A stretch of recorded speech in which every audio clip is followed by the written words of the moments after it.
Welcome to the IISS. My name is Dana Allen. I'm a senior fellow and editor of Survival here. The Institute for Strategic Studies, as it was then known, was founded 55 years ago in a ferment of reflection and thought about the implications of a new kind of weapon. And of course, not least among those implications were the daunting moral implications. And out of this particularly moral inquiry, another kindred organization was founded, which shared some of the same governance, and that was the Council on Christian Approaches to Defense and Disarmament. We are now as we were approaching the 50th anniversary of its founding, its co-chairman David Fisher, sitting to my left, approached us about writing an article for Survival on the question of whether morality actually matters for security policy. This appeared in the June to July 2013 issue of my journal. And a few months later, Professor Jack Spence, to my right, wrote a very interesting reply, which led to a debate in these pages. So I'm particularly pleased to be able to bring this debate to this stage. And both of our speakers will address you for about 20 minutes, and then we'll open it up to a larger debate. And Jack Spence is a professor, in addition to being co-chairman of, and I'm very bad with acronyms, CCADD, is a professor in the Department of War Studies at King's College. That is to say, David Fisher is co-chair of CCAD, and he teaches at King's College, and he's had positions in the UK Ministry of Defence, Cabinet Office, and Foreign Office. His books include Morality and War, Can War Be Just in the 21st Century, and Just War on Terror, ? And Jack Spence, as I say, is a professor in the Department of War Studies at King's College, London. David. Okay, so the question is, does morality matter in security policy? The day after the Commons vote on Syria, some of us were at a conference in Berlin. Something going wrong? Okay, fine. So the day after the Commons vote on Syria, some of us were in a conference in Berlin discussing the ethics of war. And indeed, it was a conference organised by the Council on Christian Approaches to Defence and Disarmament, whose 50th anniversary we are celebrating this month. And as you expect in a conference of ethicists, opinion was rather divided about intervention in Syria. The majority, this was in Germany, so this isn't surprising, were against intervention and were against it on moral grounds.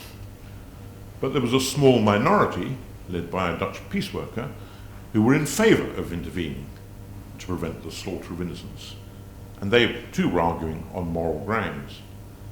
So with morality pointing in both directions, can it actually help us decide difficult ethical issues, or is morality irrelevant? Now, supposing the Commons vote had gone a different way, and supposing we'd mounted a hastily mounted intervention in Syria, and supposing it had all gone disastrously wrong, well then the charge against morality would be that it compelled us to act stupidly. So the charge that moralists get faced with is that morality is either irrelevant, or if it's relevant, it's counterproductive.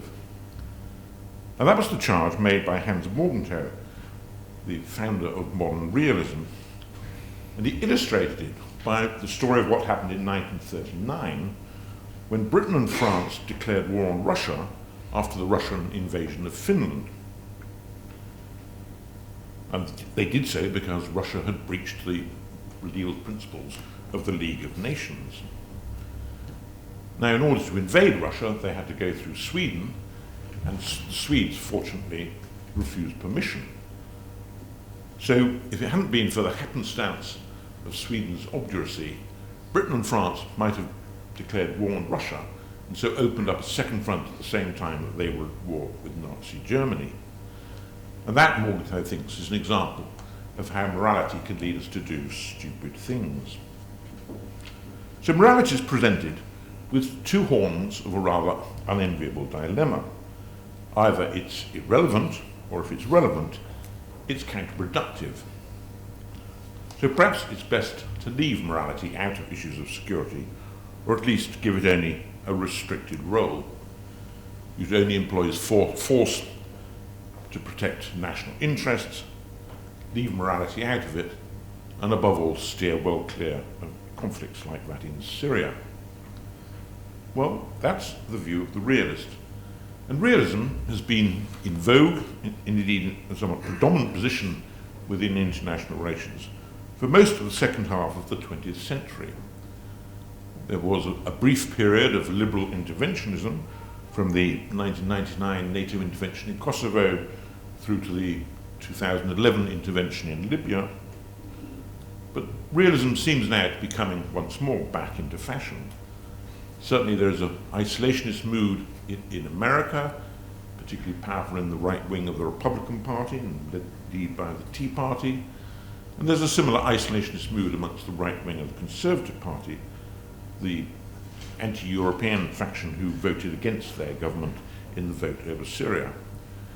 And a distaste for foreign entanglements has broader appeal than that, stretching from those with a sort of left-wing anti-war agenda, but right through to many other people who are simply weary after a decade or more of interventions that seemed not to have always achieved what they were intended to. So does morality matter in security policy, or is the realist right to suggest that we should leave it out? Well, to decide that question, let's look at each horn of the dilemma. First, is morality irrelevant? Well, my answer to that would be no. If we look back over the mixed success of the interventions in the past 15 years, it's important that we draw the right lessons. The two humanitarian interventions, driven by moral concerns, in Kosovo and Libya, were actually a success. And one of the lessons of rather less successful intervention in Iraq is that if a government goes to war on a case the moral value of which is in dispute, it may lose popular support.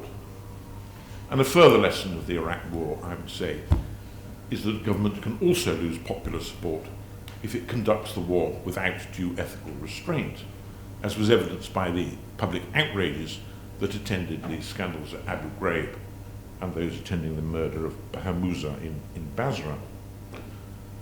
So morality does matter in security policy. And indeed, there's been, I would argue, a growing recognition in the last 50 years of the importance of morality in international affairs. And this would be evidenced by the 1997 Geneva Protocols that for the first time banned area bombing of the kind that had been practiced by both sides in the Second World War, and in 2005 by the UN summit's adoption of the responsibility of the principle to protect. That principle argues that governments have a responsibility to protect their own people from massacre, and if they fail to do so, then the responsibility passes to the international community, so that national borders are no longer impenetrable barriers behind which any atrocity can take place. So morality is not irrelevant. But is morality counterproductive? Can it make us do stupid things like opening up a second front on Russia? Well, I would suggest that morality doesn't require such imprudent behaviour. Indeed, that moral reasoning is more hard-headed than the realist caricature portrays. In the just war tradition, there are two key tests that have to be met. The first is there a just cause? But the second, the principle of proportion, requires us to make a very difficult judgment about whether a military action is likely to bring about more harm than the good to be achieved by the just cause, taking into account the probability of success. And so, if you look back at the case posed by Hans Morgenthau, there may well have been a just cause for Britain to have invaded Russia. Their invasion of Finland may have furnished such a just cause, But military intervention had also to meet the test of proportion. Would the intervention have brought about more harm than the good it was intended to achieve? And if the intervention would have had the disastrous consequences that Morgenthau and others predicted, then there would certainly have been no moral obligation to do this. So morality doesn't require us to act stupidly. On the contrary, moral reasoning requires the judicious exercise of prudence or practical wisdom, a habit of sound judgment about practical matters. And such practical wisdom in its highest form is called statesmanship, the virtue that we require our political leaders to exercise. So morality does not require us to act stupidly. Well, now let's look back at Syria. 120,000 people, most of them civilians, have been killed. That's 15 times the number killed at Srebrenica, the massacre that impelled NATO to act and intervene in Bosnia. And as we heard over the weekend, 11,000 of those, that's a shocking figure, were children. Over 2 million refugees have fled the conflict. So does that constitute a just cause for intervention? Well, a realist may argue that the deaths of innocent strangers are a matter of regret, but that they don't require military action unless that's needed to protect the national interest. But for an ethicist, the deaths of innocent strangers on such a scale certainly does furnish a just cause for action. But of course, the other conditions of the just war have also to be met. And that includes the requirement that you should only use military force as a last resort if other effective options are not available.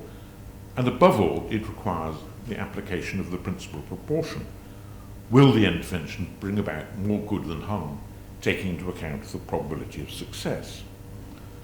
And when you apply that principle to the complex situation in Syria, you may well conclude that certainly any kind of major ground-based intervention would not be a sensible way to proceed. And so on that, the ethicist and realist may be able to agree. They may also agree that now that the threat of force, however inadvertently, has revived the diplomatic process, that the current priority is to make a success of the Geneva Peace Conference. But if that fails, other options, including military options, will need to be considered if the international community is to fulfill its responsibility to protect. So morality doesn't require us to take stupid risks, but it can still be challenging. Just war tradition would rule out any intervention that doesn't meet the just war tests. But if those tests can be met, and if innocents are being slaughtered on a large scale, then it may be there's not just a right, but a duty to intervene to prevent mass slaughter. That, after all, is what the responsibility to protect means. A realist, as Jack suggests in his article, and I'm sure he's right on this, may have argued with some conviction against intervening in Rwanda in the 1990s, when nearly 1 million people were killed.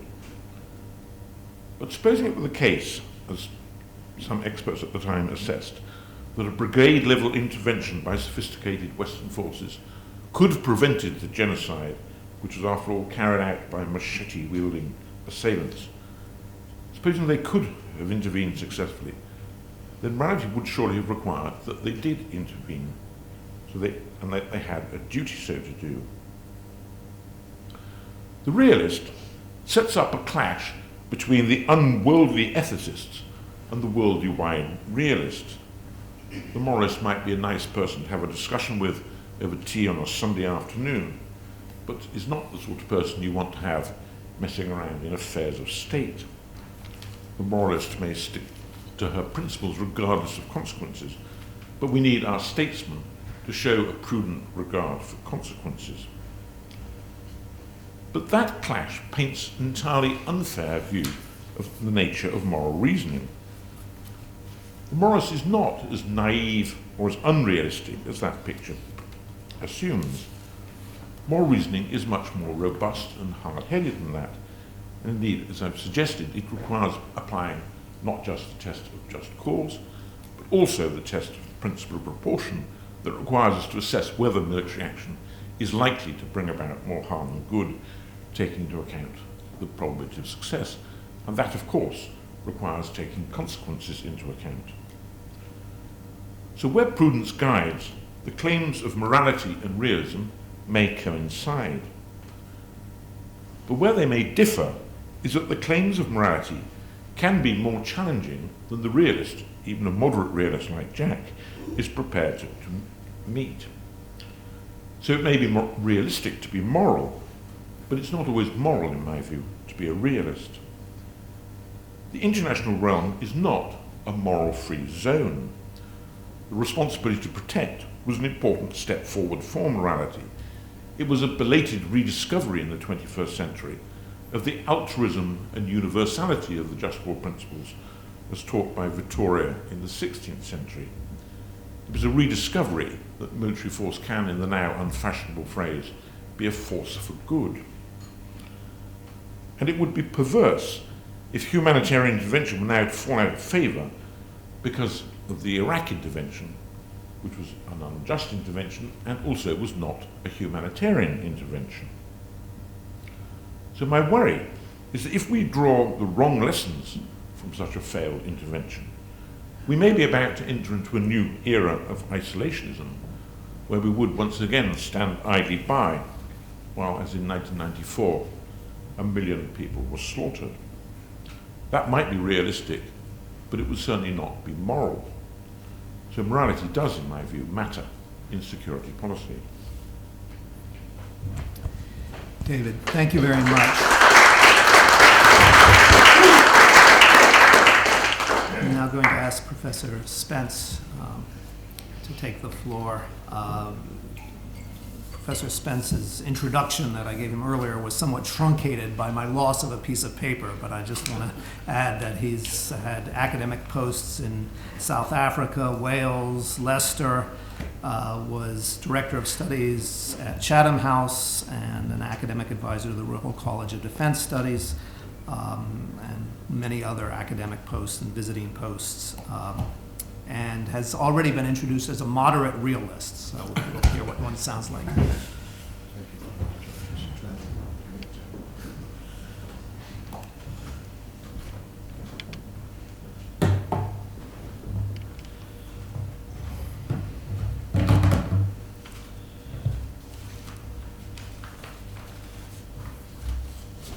Well, good afternoon, ladies and gentlemen. First, may I express my thanks to those at the Institute who arranged this meeting. I'm grateful to them, to our chairman as well, for presiding this afternoon, and also, of course, to my colleague, King's David Fisher, whose recent article on this topic in Survival provoked my interest in responding.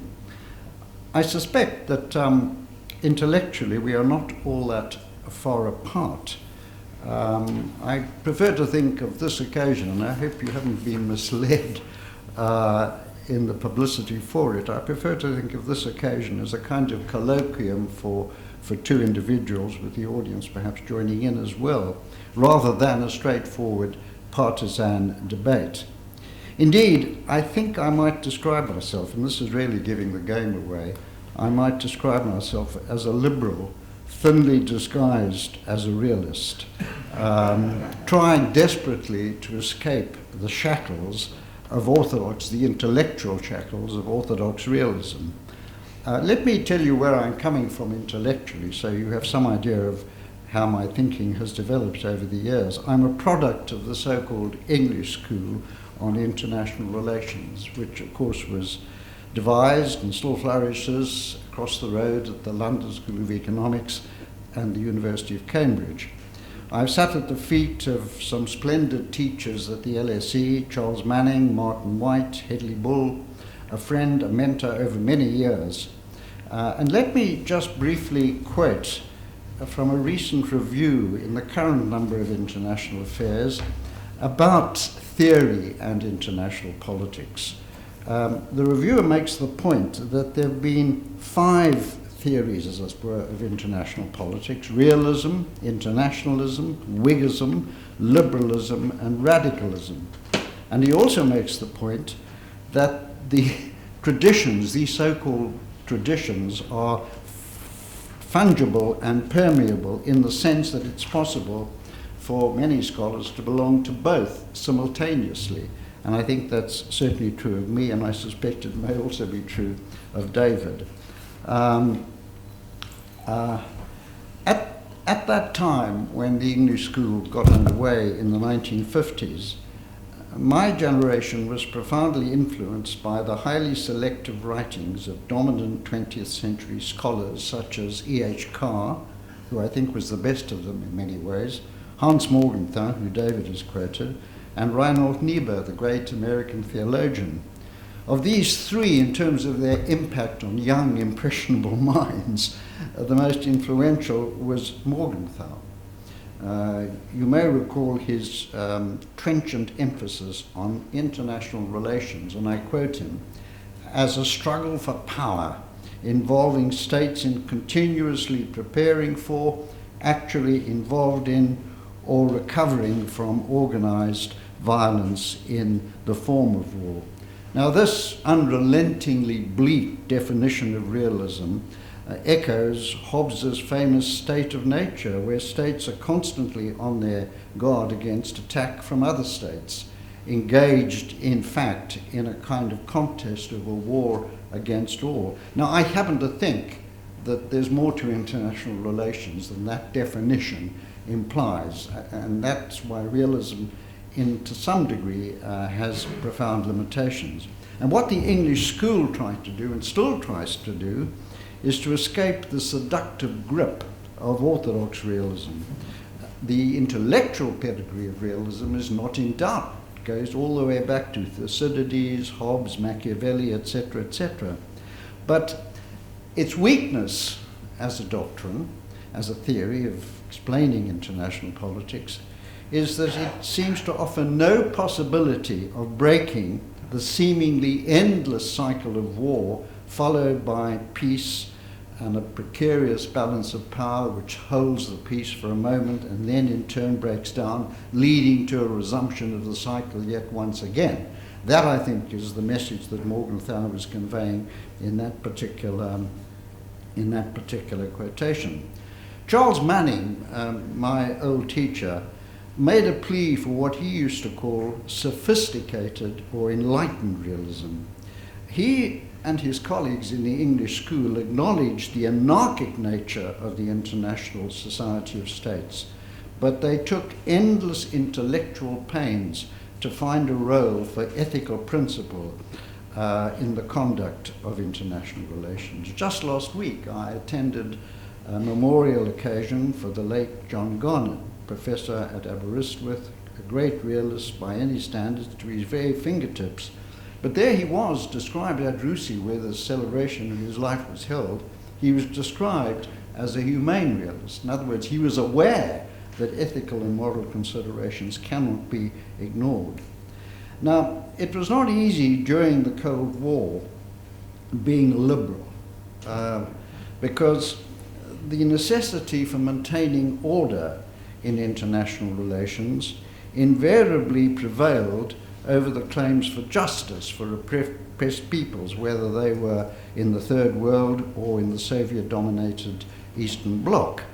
But even here, moral considerations played a part in their impact on strategic thinking in the search for international security. The Cold War was, after all, a paradoxical combination of competition on the one hand, based on a realist premise, and cooperation based on a liberal premise. And the latter, the notion of the liberal dimension, perhaps rather surreptitious in the exercise of strategy seeking security in the Cold War, that was reflected in the recognition by the protagonists in the Cold War that mad, assured destruction had to be avoided at all costs. And this meant that you had to find ways and means of strengthening deterrence and possibly defense if deterrence broke down, either by accident or by design. And there, I think, you can see a moral imperative operating. There was, in other words, to quote Hedley Bull's famous phrase in discussing the role of diplomats in trying to get agreement, there was, in the Cold War, an overlapping interest uniting the two superpowers, trying to avoid Armageddon. And that, again, you would, I think, I would claim to be a moral impulse. But of course, emphasis on order at the expense of justice had its downside in the 1950s and 60s. We should bear in mind that realism, enlightened or otherwise, dominated the Cold War strategic thought, partly because there was the belief that the appeasement policy of the 1930s, which was liberal by any standards in its thought and in its substance, failed because of Western liberal guilt at the way in which the defeated Germany had been treated in 1919. And that partly explains, it seems to me, why realism was so powerful an intellectual tradition during the Cold War. People wanted to avoid making the mistakes that they saw that had been made in the 1930s.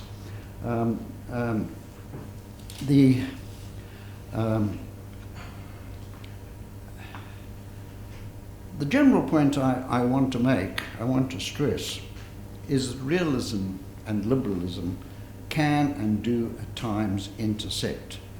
They are not to be understood as entirely separate dimensions of political theory and practice, but rather ought to be seen as interacting with another.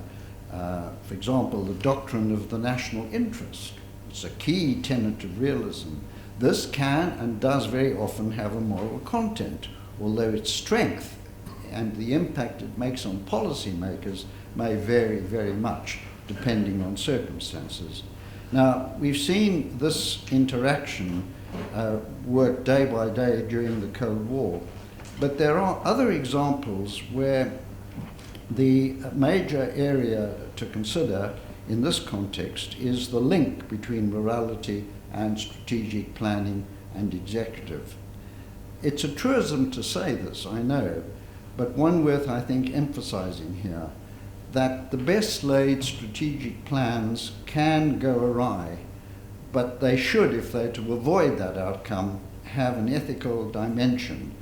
That ethical dimension is not always clearly articulated by politicians for good or bad reasons. But in other words, strategy, if it's to have even a remote chance of success, must, as far as possible, have an element of moral concern. In other words, you can't, I think, make a strategy if you're trying to plan for your country's security. That strategy will fail if it is made in a political and moral vacuum. To that degree, David and I would agree. And history, I think, is littered with such examples of strategies which failed precisely because they took no account of moral and diplomatic circumstance. Let me give you just a few examples at random very quickly. Most of you will be familiar with them. Kitchener's scorched earth policy in the Anglo-Boer War between 1899 and 202. The British were having rings run round them by the Boer guerrillas led by people like Smuts and Botha. Eventually, the British decided that the only way to defeat the insurgency, the guerrilla tactics of the Boers, was to engage in scorched earth. So they burnt down the hamlets, burnt down the villages, and took the women, children, and the elderly and put them into concentration camps. That's where the phrase originated. Disease breaks out despite the heroic efforts of people like Emily Hobhouse. There's a statue to her in Bloemfontein in South Africa. The fact is that the experience of the concentration camps, the fact that the Boers were cut off from sustenance, from rest and recreation, meant that ultimately they were forced to surrender. Lloyd George, then in opposition, described British strategy as the methods of barbarism, and he was right. And if you think about the consequences, the burning resentment at that strategy on the part of the defeated Boers, and the fact that it was a profound stimulus for the growth of Afrikaner nationalism, and of course the rest is history, apartheid stretching over many decades. It's true the British tried to make amends by following a good old-fashioned liberal policy under Campbell Bannerman, who succeeded the Conservative government in 1906. He gave those two defeated republics self-government, and ultimately they got independence of a kind in 1910 in the new Union of South Africa. But by then it was too late, because the memory of the past was just too strong for any reconciliation between Boer and Britain to take place, let alone any provision be made for incorporating the black majority in the South African political system. Another example would be the Schlieffen Plan, 1904 to 1911, drawn up by the chief of the German General Staff. You in this audience would be familiar with its details. I don't propose to rehearse it. But while it was a strategy in military terms almost perfect in its structure and its process, it ran into problems, the friction of war, I think to quote Clausewitz on that. But more important, what it did was make quite sure that the British, who were always ambivalent about where they were and on whose side they stood, the British came firmly down on the side of France against Germany. So that strategy had the undesirable consequence of creating another enemy to fight by the German government of the day. Interestingly, there are other examples when realist liberal thought where realism and liberal thought coincide. Two examples: Treaty of Versailles. We hammered the Germans, made the Germans squeak, made the Germans pay until the pips squeaked, to quote Lloyd George. Imposed reparations, occupied Germany, took away the two key provinces of Alsace and Lorraine. All that, yes, that was straightforward realism of an orthodox kind. But at the same time, there was a kind of liberal dimension to the treaty, the creation of the League of Nations, the belief that war was the worst scourge that could befall international society, that every state had an equal and compelling interest in avoiding war, and hence the doctrine of collective security. Well, I won't go into the reasons why that particular combination of realism and liberalism failed, but it's fair to say, I think, that the realist element in that Treaty of Versailles had much to do with the provoking of war in the 30s and ultimately the second conflict. Here it's worth just quoting what Sir Maurice Hankey, a great British civil servant, not a soppy liberal by any standards, great civil servant who served British governments in both world wars, so did his son. He made a famous statement where he said about war, "The first aim in war is to win.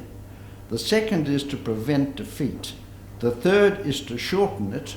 And the fourth and most important, which must never be lost to sight, is to make a just and durable peace. It must always be kept in mind that after a war, we have sooner or later to live with our enemies in amity." And I suppose there are findings. I can give you two more examples where I think liberalism managed to assert itself against dominant realist preoccupations. One was the creation of the European Union. That effectively was an attempt to break that cycle of war, peace, which Morgenthau and other realists constantly emphasized. After all, what was it designed to do? To stop Frenchmen killing Germans and vice versa, and effectively it did that. There was a realist dimension to it all. American pressure for Europe to take on responsibility for keeping the peace in the future, and of course fear of Russia. But the two elements, realism and liberalism, combined superbly in that particular creation of a new European structure. Interesting, NATO, God knows that's a realist structure by any standards, created in 1949. The European Coal and Steel Community, that first beginning, as it were, of what came to be the European Union, that was created just a year later. There you have in two great institutions, realism and liberalism combining. Another example, the creation of the UN. Many of those involved in that particular enterprise had been present at Versailles in 1919. Keynes, the great economist, Smuts and others had all been through the fire at Versailles. It's gone through the Second World War. And it does demonstrate that politicians can learn from the past, can learn from past bitter experience. And what they did, in effect, was to agree to both a realist and a liberal structure, a structure which combined both realist and liberal principles. The principle, the realist principle, was power matters, and therefore the great powers have a moral responsibility to keep the peace, and that was enshrined in the Security Council of the UN, giving the great powers a veto at the same time. Liberalism appeared in Chapter 6. Chapter 6, that set of propositions about how to find ways of ending conflict short of war. And that too has a long intellectual pedigree. So Chapter 6, Chapter 7 demonstrate how these two extraordinary traditions of thought can interact and can be present in the thinking and practice of individual policymakers. In the post-war world, and David has spoken eloquently about this, I won't labour the point, but certainly liberal values have become salient in public discussion. No one can deny that, and they do permeate Western statecraft. Note well, for example, the emphasis on human rights and how to defend them, how to assert them. Consider the debate, which David has eloquently spoken about intervention, and the arguments about intervention, whether to intervene or not as the case may be, are invariably increasingly couched in moral terms. Consider too the rather stumbling progress that states are making towards the establishment of good governance, both within societies and in relations between states in the international system. And bear in mind that Western politicians now have to justify their foreign policies in moral terms. They have to, in effect, use the language of both liberalism and realism in doing so. And the best example of this is Tony Blair's famous doctrine of international community. I'm told on good authority, and I hope you won't mind me telling you the story, that that was a doctrine devised by my good friend and colleague Lawrence Friedman at the School of War Studies just down the road, at the short invitation of the Foreign Office. Now, what that doctrine does, so interestingly, is it does combine liberal concern for justifying intervention when genocide or other wicked things occur, but it also, almost as an afterthought, makes reference to the importance of any intervention according with the national interest. I tried to think out what that last proposition meant, and my own view of what it's worth is that really what it meant was that Blair was trying to say, if we intervene, we want to do so on the basis that the nation behind us feels at ease with itself, that a government has an interest in a nation intervening, feeling at ease with itself in what it does. One last point. David mentioned neoconservatism. I don't think neoconservatism is realist in the orthodox sense or even in the enlightened sense as defined by Charles Manning. I don't think it's realism or liberalism for that matter.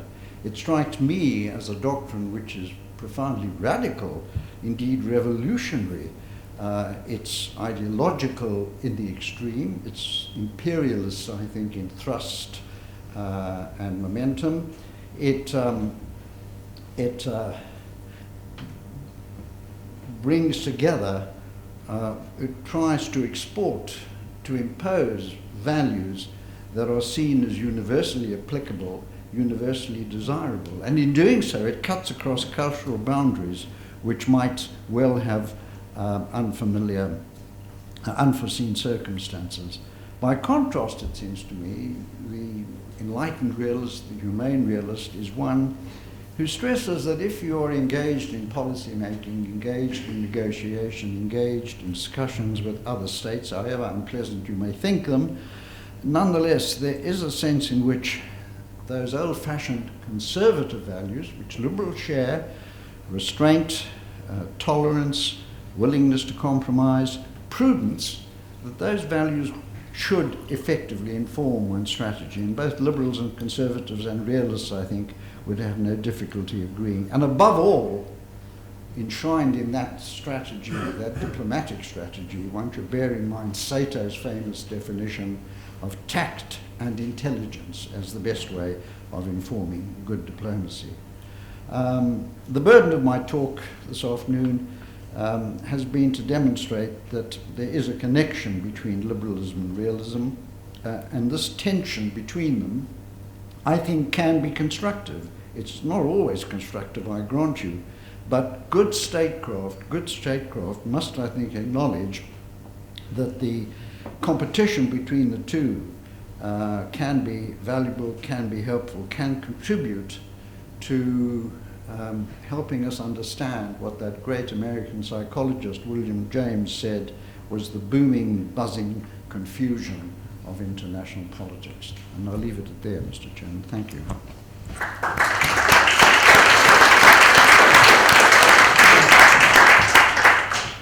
Professor Spence, thank you very much. Thanks to both of you for two illuminating presentations. I think it's fair to say, I'm not sure that we presented this as a debate, but the disagreements between our two speakers are certainly of nuance rather than fundamental, I think. But let me pose the first question. I mean, you've both spoken about the balance between, a hybrid between realism and a morality that may be attached to a sort of liberal view of international relations. Is this something that has changed over time, or over the lifetimes of some people in this room? In other words,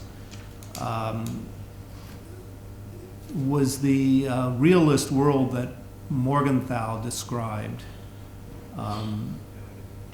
fading by the time, for example, that I remember in 1998, the IISS had a 40th annual conference in which Michael Mandelbaum spoke about the obsolescence of major war, and that required a definition of every term in that thing, including obsolescence, major, and war. But the idea, this was at a time, or at least in the decade, when people like Fukuyama were talking about progress in history. So is part of the dimension that we have to bring in this a temporal one that includes progress? I mean, I think, as I tried to trace in my original article in the June edition, if you go back from the end of the Second World War through to now, I think you can see a certain degree of moral progress. One of the striking things about the Second World War is that how little discussion there was about the morality of bombing cities during the Second World War. I mean, there were a few brave souls who spoke out against it, and notably Bishop Bell, but on the whole there was not a great debate on that. And yet by sort of 1997 you have the Geneva Protocols which have banned it. Now, that doesn't mean people will never do it again, but it's going to be very difficult for a government to justify bombing cities now in a way that it took almost for granted, and there was just no serious debate about it during the Second World War. So I mean, I think that is a sign that there's been some step forward. And I mean, the other area where I think there has been a change is on humanitarian intervention. I mean, that is, I think, illegal under the United Nations, which is a pretty statist document under the UN Charter, and the 2005 UN Summit adoption of the principle of responsibility to protect. That was a shift forward, I would say. So I think there has to be some change. But I mean, the great thing about all these changes is they are very fragile. They could always be put back into reverse. So progress, but of a fragile kind, I think is what I'm saying. Yes, I go along with that completely. I mean, I think even during the Cold War, as I argued, concern about order seemed to prevail over concern about justice and morality. Nonetheless, a new norm began to emerge during the Cold War, and it was reinforced by events after the Cold War, and that was the norm of racial equality. Racial equality between states and within states. Of course, the third world states at the UN did much to publicise and give substance to that doctrine. But what influenced the growth of that norm was the Holocaust, for a start, the terrifying discovery of what people saw happen in that ghastly event. And I suppose the one issue on which there was moral agreement, and to a degree realist agreement, although realists were always a little suspicious of being too moralistic about it, and that was apartheid. Apartheid was the one cause on which all sorts of people with all sorts of political views could unite. So there was, I think, progress. The establishment of that norm, racial equality within and between states. Okay, it wasn't observed always, but nonetheless it was there, you had to take into account. And the other point, just supporting David, if I may, having dropped 2 atomic bombs on Japan, well, the norm which began to emerge was at no point in the future must we ever repeat that experience. And the longer delay has occurred between Hiroshima and Nagasaki and the present and the future, the longer that delay, the stronger that norm becomes. So, yes, progress, as David says, does occur in fits and starts. 2 steps forward, 1 step back, or vice versa, but one can't ignore that. And realists, to their credit, I think, like my English school colleagues, have had to come to terms with that, quite rightly so. Thank you. Paul Schulte. Microphone will excuse me. A microphone will come to you. Even if I have your name, please identify yourself. Paul Schulte, the secular co-chair of CCATD. I suspect that that's not on. Is it? It is? Okay.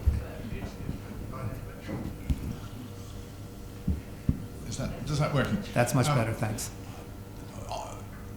The obvious comment I think many of us had to the title is something you both agreed with, that the morality matters in some cases more than others, matters to some people more than others.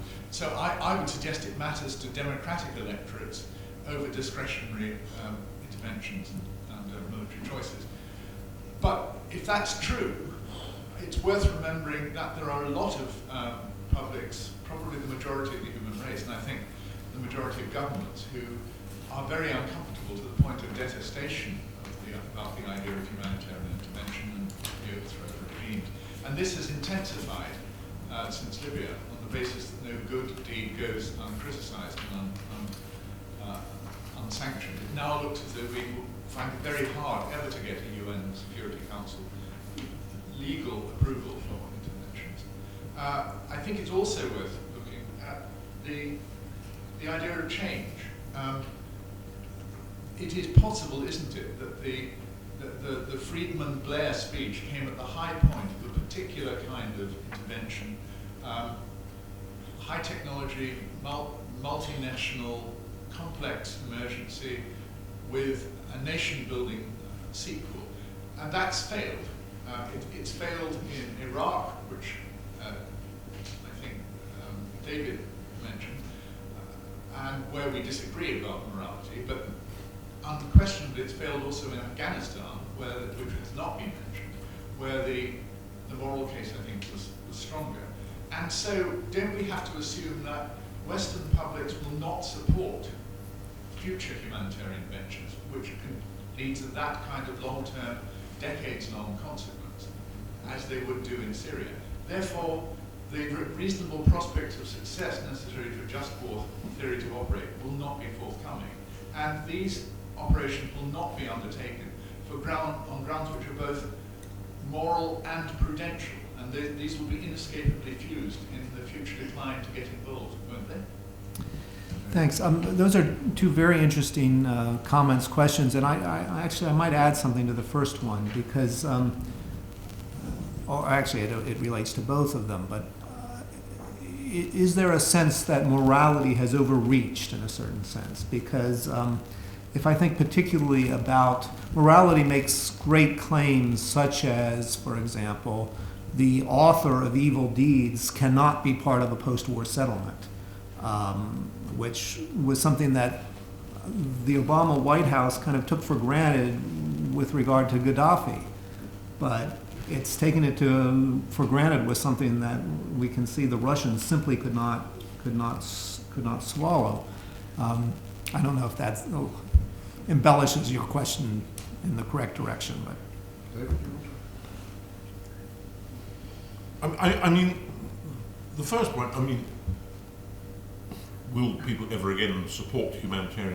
Well, that's precisely the question I was trying to address in my talk, because I think it is certainly possible that looking back over the sort of 15 years of interventions, people may be so tired of interventions that they never again will contemplate a humanitarian intervention. But if that were the case, I mean, what I'm suggesting is it would be to draw precisely the wrong conclusion from the interventions of the last 15 years. Because actually the ones that were humanitarian interventions were actually relatively successful.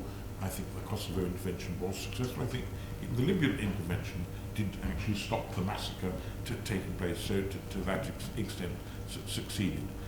The interventions that didn't work were the ones that weren't humanitarian. So it would be really weird, in fact, if we were to conclude, and I know there's a danger that people would do this, treating all interventions as if they were all exactly the same, but they weren't. Some were humanitarian, some weren't. And so it really would be illogical to sort of rule out all humanitarian interventions because of one or two that didn't work. And it's very interesting when has morality ever reached itself? Well, if you operate within the just war tradition, which is where I mean, it precisely is always designed to stop morality overreaching itself, as it were. And that's why when you look at a military intervention, you've got to apply all the different tests. And it's not enough for there to be a just cause. You've then got to start applying these hard prudential tests, like the principle of proportion, will military intervention actually bring about more harm than good? And in a way, it's precisely designed to ensure that morality doesn't overreach itself, that we don't sort of rush off and intervene just because of great moral concerns, but that we do think through the consequences. And I mean, I would say the great lesson of the last 15 years is not that morality has failed and let us down, overreached itself, but that we haven't applied morality. When we went to war in Iraq, we did not properly think through the consequences of what we were doing. We did not apply the just war tests in the way that we should have done. So it's not that morality has overreached itself. Politicians may have overreached themselves and have done so by failing to apply moral constraints. Yes, I would. I mean, there are some situations, I think, which are seemingly intractable. And Syria is one of those. I mean, how on earth would one put boots on the ground involving the disarmament of both sides? I mean, the mind boggles at the difficulties involved in that. No doubt there are strategists who could think and plan such an outcome.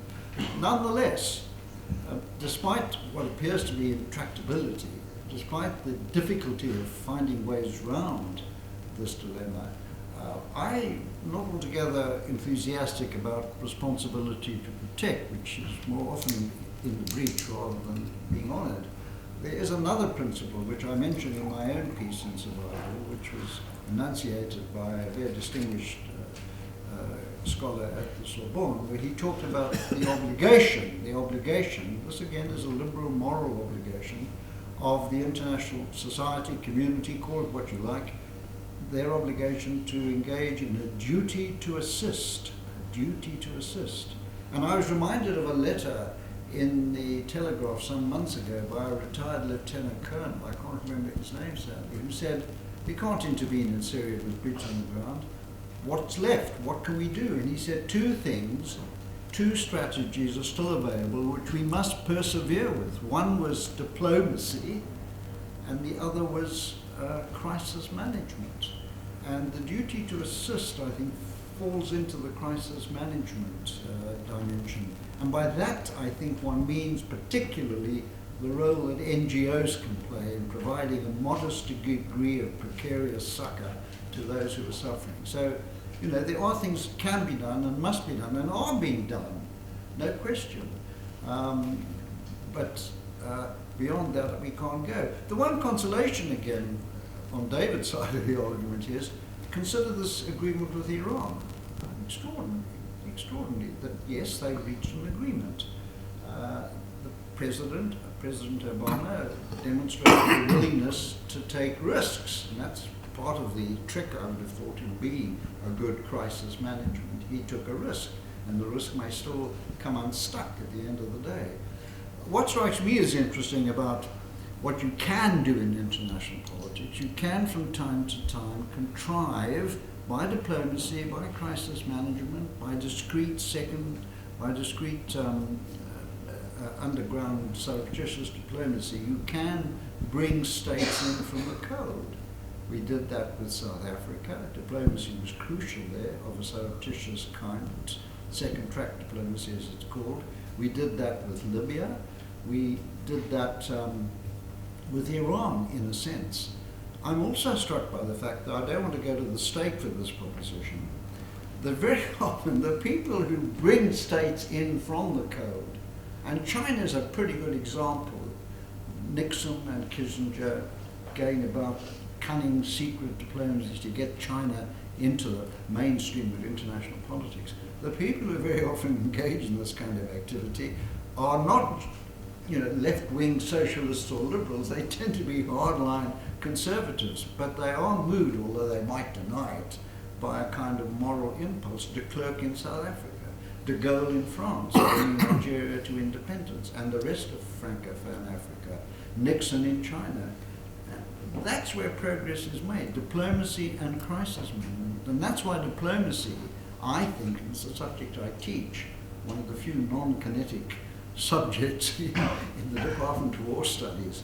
That's why diplomacy, in my view, can be called a civilized and a civilizing enterprise. It does have that characteristic feature, which is so important. And that has, as you might expect, moral assumptions underpinning it. Thanks. Since we're down to our last 15 minutes, I'm going to start to pair up the questions. So Baria, and then right here, and then George Lambrakis in the same row. Thank you. Baria Alamuddin, a member of IISS and a journalist. I'm sorry to be blunt, but I don't see morality in any policy, not security policy or foreign policy. And to be honest with you, if the international community had interfered in Syria at the very beginning, bombing the planes and the airports of Syria, then we wouldn't have reached the 100,000 or 150,000. And by the way, the number of refugees is about 40% of the Syrian population.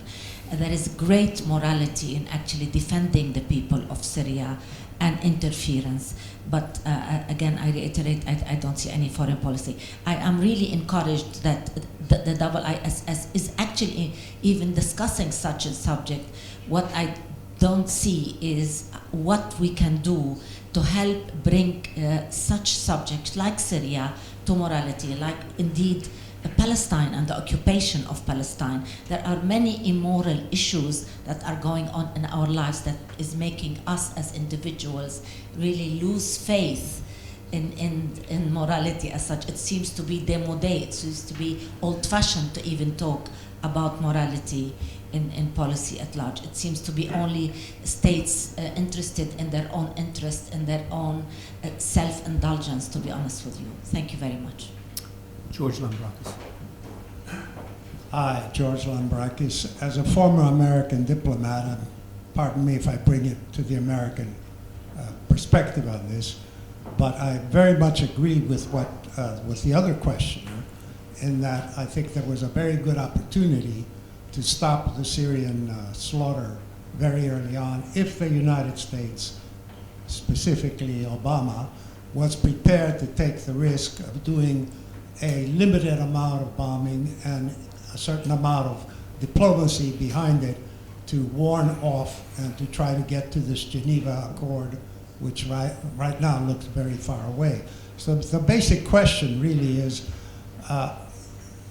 you spoke about the Tea Party. I don't think Obama is bothered by the Tea Party's view of the world, but a lot of liberals think that the United States is always being called upon to do the hard jobs around the world, particularly since the end of the Cold War as well.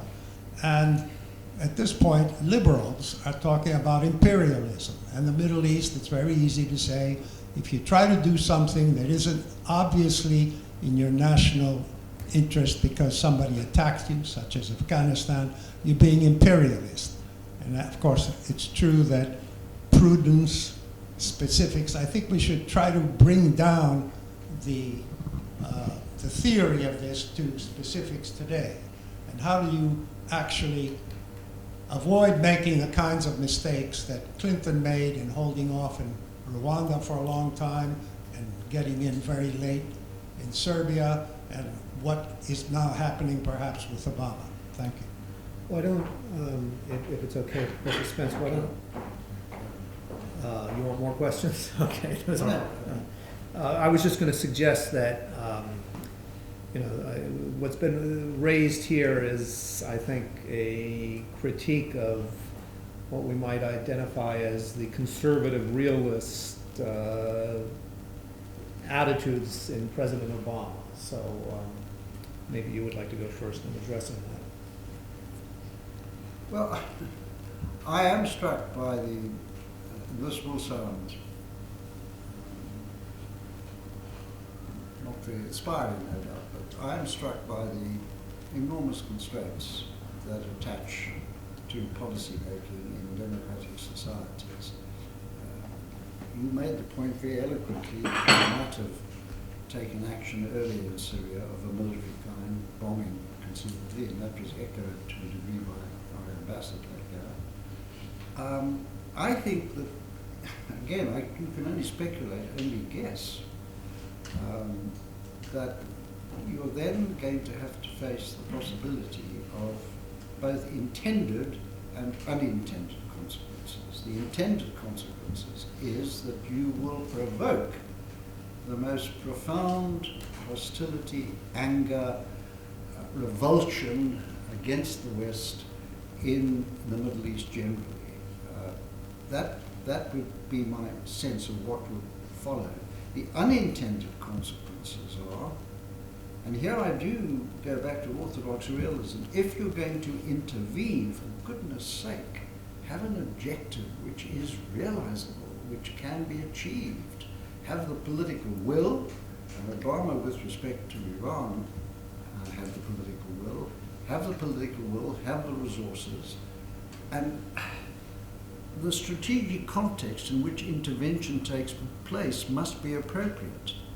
I was, as David pointed out, rather skeptical about whether the strategic context was appropriate in Rwanda. I'm also, and let me say this, also doubtful, though it's a rather depressing thing to have to say, I'm also doubtful whether we could have stopped the Holocaust once we knew about it during the Second World War. How would we have gone about it? What was left of Jewry was ultimately liberated, but the cost was enormous. But what strategic prospects were open to us in those circumstances? So, as I say, I think the constraints on policy are enormous. And I go back to Clausewitz, have an objective which can be realized, have an exit strategy which is possible. And my fear is that when we start intervening in failing or collapsing or fragile states, we can win the war easily enough, as we did in Iran, but then you're faced with the enormous problems of social, economic, and political reconstruction. And this may sound a very unpopular thing to say, and I'm not sure that I really believe it, but there is a view that at the end of the day, you have to leave it to the locals to sort out their present and their future. It may take time, it may take years, but all wars do end. Only they are really in a position to put their states back together again, like Humpty Dumpty, though of course they will need all the help and assistance they can get.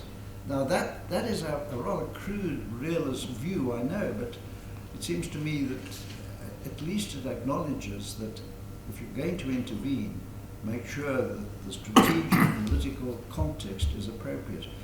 I can think of successful interventions. I quote them in my article. One was the way Britain intervened very successfully, put down mutinies in East Africa once those three states there got their independence. And the other one, which Paddy Ashton always talks about quite rightly because he was involved, was the way in which Iraq was deterred from invading Kuwait first time round in the 1980s.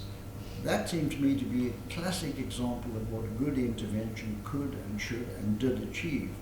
But that's why I, like so many other people, am doubtful about whether intervention, boots on the ground, really does solve anything. And maybe go back to Herbert Butterfield, the great member of the English school.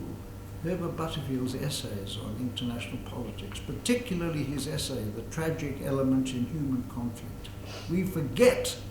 It's easy for me to sit here in the comfort of the IISS in London. It's easy for me to say it, but I think it's got to be said nonetheless that, there is an element of tragedy in these situations, and tragedy takes time to work itself out to any kind of respectable conclusion. I'll end on that note, Chair. Okay. David. Well, at last we could disagree. Because I really think what Jack's just said is a counsel of despair. Leave it to the locals. That means any kind of massacre, any kind of genocide that takes place, you just leave it to the locals to get on with it. Well, I think that is profoundly wrong. Of course, when you intervene, you've got to have sensible planning for how you're going to succeed. As I stressed in my talk, you've got to apply the principle of proportion to make sure you're not going to bring about more harm than the good you're trying to achieve, taking into account the probability of success. So, I mean, we agree that you've got to apply these tests, but I think there is a difference in the kind of weighting that you apply to this. And if a genocide is taking place, then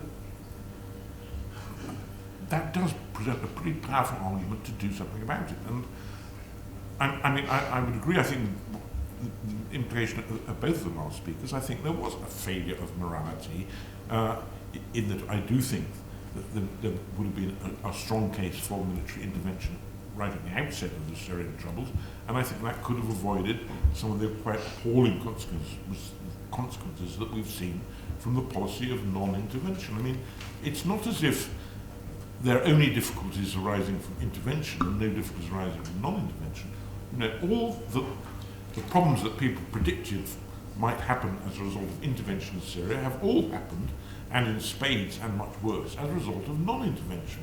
The regional states are all being hit by this, as we saw by the attack recently in Lebanon. So what I'm really pleased that there's a great danger in international relations that you leap from intervening too much, as it were, and I think that arguably we certainly intervened too much over the last 15 decades. You then start intervening not at all, and you go back into a policy of isolationism. What we really need to do is steer a course somewhere in the middle, where we intervene carefully and thoughtfully, and only when it's justified.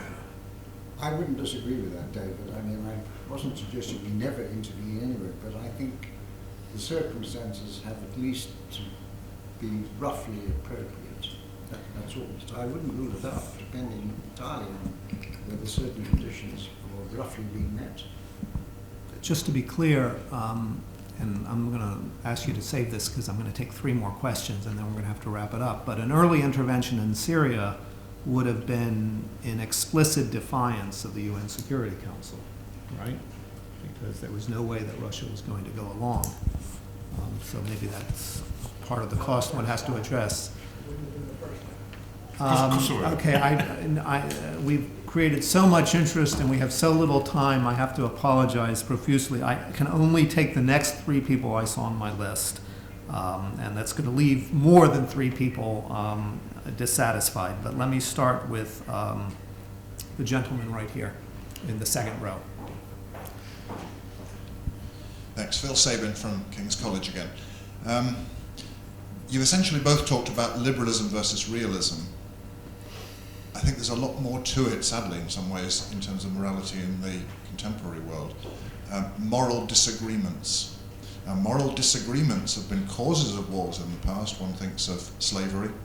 One thinks of apartheid, which Jack did mention.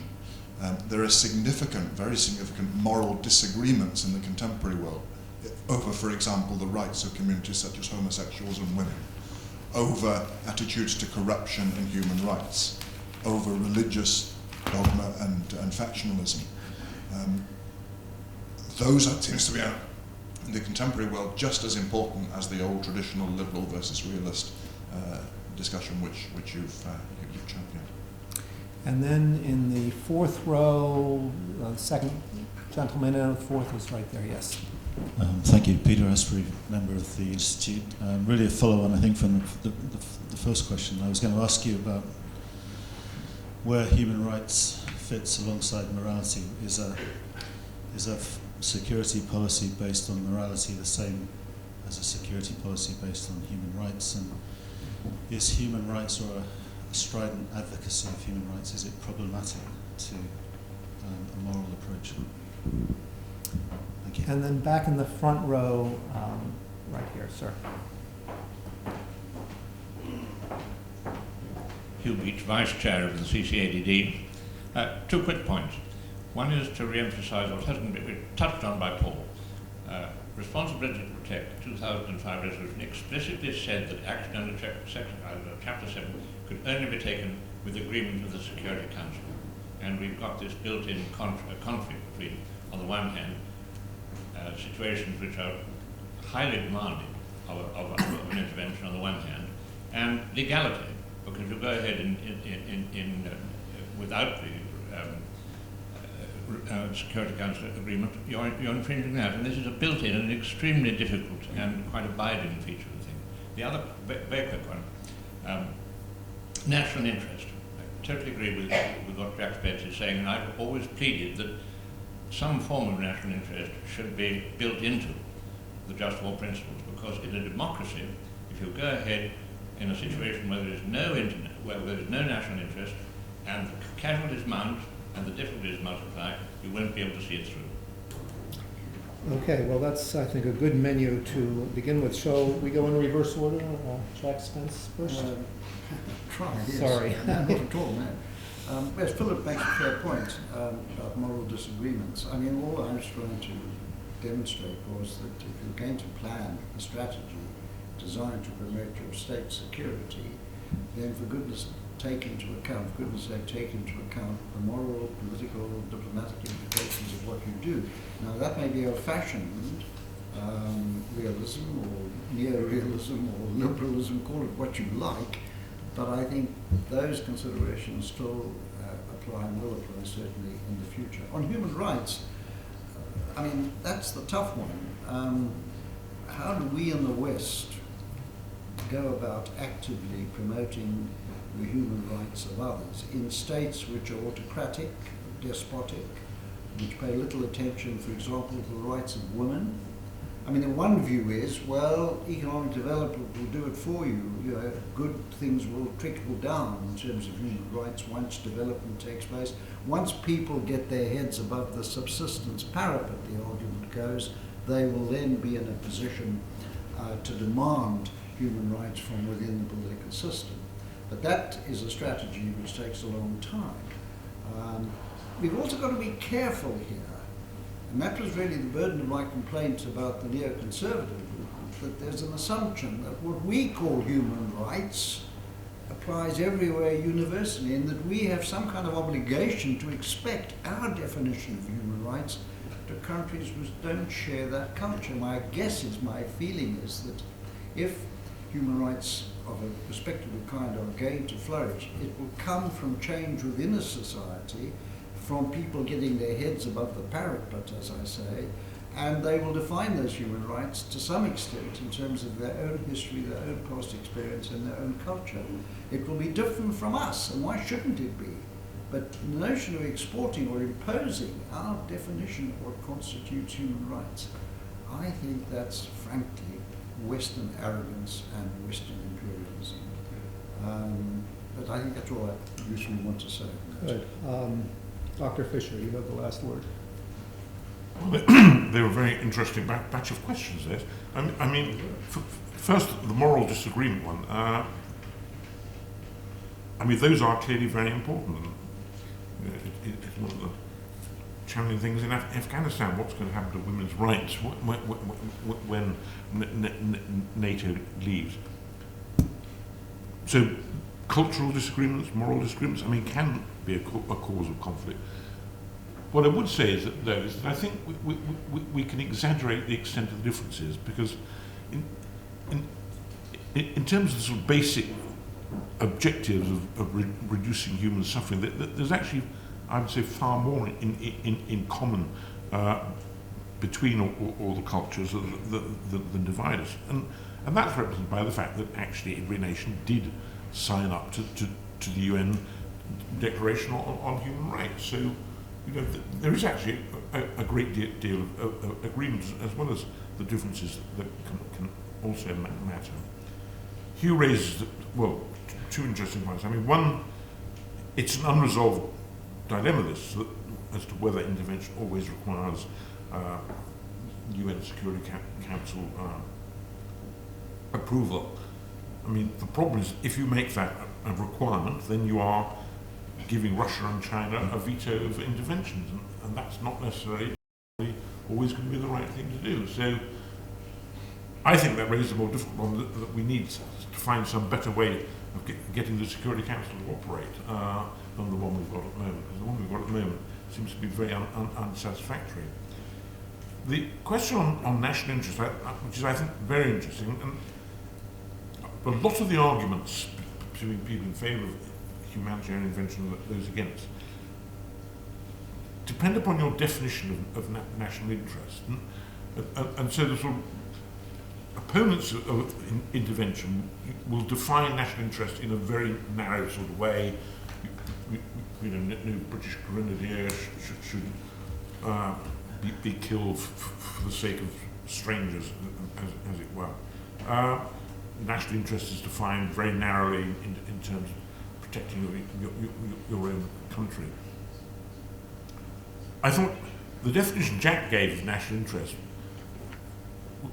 was one that I'm much happier with, that you shouldn't sort of intervene unless the nation feels at ease with the intervention. Well,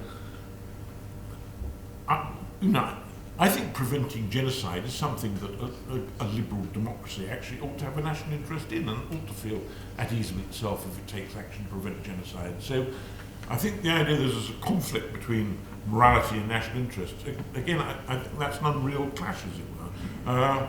But yes, certainly the intervention ought to engage the nation, and the nation ought to have an interest in preventing genocide. So there shouldn't be a clash there, really. Well, again, with apologies to several people who I wasn't able to call on, I think it's been a fascinating and quite illuminating debate. I offer congratulations to the Council on Christian Approaches to Defense and Disarmament for its 50th anniversary, and I hope you'll join me in thanking our not quite debaters, but certainly spirited speakers.